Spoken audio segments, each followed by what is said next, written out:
Kalahating bilyong piso umano ang naakubra ni dating Senator Bong Revilla bilang commitment fee o bahagi ng bayad mula sa government project. Yan ang ibinunyag ni dating Undersecretary Roberto Bernardo na siya raw mismo ang nag-deliver sa dating senador. Kaugnay pa rin po yan sa maanumalyang flood control project sa Bulacan. At live nga na magbabalita mula sa Sandigan Bayan, nakatutok si Patrick Gupo. Patrick, ano ba ang naging siste sa pag-deliver ng mga perang ito?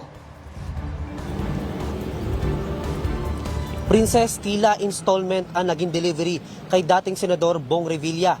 Yan ang ibinisto ni dating DPWH Undersecretary Roberto Bernardo sa Sandigan Bayan ngayong araw. Si Bernardo ang direktang nagdiin kay Revilla sa kickback scheme ng flood control scandal at sinabing nakakuha umano ito ng 25% commitment bilang proponent. Sa salaysay ni Bernardo, 3 beses umano niyang pinagdalhan ng pera ang dating senador. Ayon pa sa kanyang salaysay, December 2024 noong personal niyang inihatid ang 125 billion pesos na nakalagay sa 6 na kahon at isang paper bag, kasama ang kanyang driver na si Isko de la Fuente. Noong namang Pebrero na nakaraang taon, ang kanyang aide na si Vergel Nino Garcia naman ang nag-deliver ng 250 million pesos na nakalagay sa 13 kahon. March 2025 ay muling personal na nag-deliver si Bernardo ng 125 billion pesos na nakalagay sa 6 na kahon kasamang muli ang kanyang driver. Tinatayang nasa 500 million pesos ang umano'y ibinigay niyang pera sa senador. Iprinesenta rin ni Bernardo sa korte ang isang bunker box na kapareho umano ng ginamit sa mga delivery na ayon sa kanya ay kayang maglaman ng hanggang 20 million pesos cash bawat isa.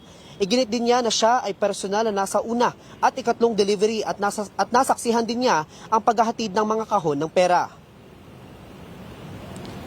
Princess, dumalo rin ngayong araw sa pagdinig si Revilla at ang asawa nito na si Lani Mercado at nasa pagdinig din si dating DPWH Engineer Bryce Hernandez. Sa ngayon ay patuloy ang pagdinig ng korte sa kaso habang sinusuri ang mga testimonya at ebidensya na iprinisenta laban sa dating senador at sa iba pang opisyal. Princess? Maraming salamat, Patrick Gupo.